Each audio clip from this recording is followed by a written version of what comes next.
What is up guys, I hope you all are having a great day. My name is Amaros and in this video we will be looking at the Galaxy Note Fan Edition, which is the remake or the remastered version of the Note 7, which originally did not go so well for the Samsung company. So in this video I'm going to show you the in-depth specs and the features and my honest thoughts about this phone, so you can get a better idea that is it worth to buy the Note Fan Edition in 2018 or not. So without wasting any time, let's get into the review.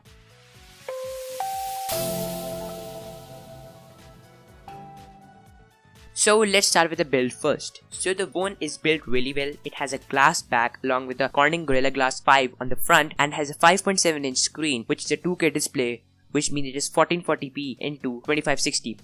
So it has a pixel density of 515 ppi, and best thing about this phone is that it's Infinity display, which is in every Samsung phone from 2018, and it really makes the interface more smooth and the user experience more memorable. Other than that, the phone has the latest 8.0 Oreo Android. Out of the box it comes with Android 7.1, but it can be upgraded to 8.0 Oreo as it just received the update in this year. And along with that, the phone has a dual pixel 12 megapixel camera on the back with f1.7, which can record 4K videos with optical image stabilization, which means the output is really good and the pictures are really crisp, well saturated, along with good sharp colors.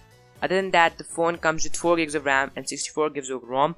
There is no other variant of this phone. This is the standard and the only variant of this phone, and the speakers are really good, but it is a single speaker, so they do not sound like amazing, but they are good enough for the price.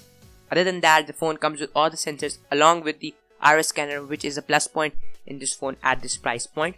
And the phone almost costs about 600 euros, which makes it a pretty good deal to buy a phone like this. And along with that, the phone, to hold up all these software items and the hardware components, has a 3200 mAh battery, which can last you up easily for a day. And along with that, the main feature of the phone is the stylus. Of course, a Fan Edition, or you can say the Note Fan Edition, which is the remake of the Note 7, should have a stylus, as this is the signature of the Galaxy Note Edition or the series. So that was all for the review, and overall the phone is really well built along with enough storage for all your need. So now arises the question, is it really worth to buy this phone, or you should consider another phone at this price point?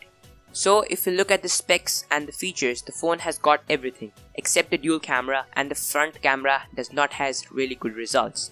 Other than that, the phone has a glass back, has wireless charging. Along with that, it supports HDR on the front as well as the back camera, and there is the latest Android along with the latest TouchWiz on the phone, and it is going to be soon getting the Android P update as soon as it is released. The phone has all the sensors and provides a really smooth interface to the user. So in my opinion, the phone is pretty good, but due to its oldness, or you can say as it was released the last year in the month of July, so this does not make it really good. So if I would consider buying another phone over this, that would be the OnePlus 6 that I just reviewed in the last video, as it is cheaper than this, but still holds a really good point and has astonishing features with 8 GB of RAM and 128 GB of ROM at the standard version. So it's really up to you that if you want to buy this or a new flagship, as if you get this used, it is a pretty good deal, as you can find this device as used for about 400 or maybe even 350 euros, which makes it a pretty good deal for a used phone. So my opinion is that it really depends upon you and you are the one to decide. So that rounds for today's video. I hope you had a great time watching the video, and this video was specially made on a request from my friend, so a shout out to him and thank you. Other than that, if you liked the video, please be sure to give it a thumbs up, and if you loved it, please do subscribe. Thanks for watching guys. My name is Amaros and I'm signing out.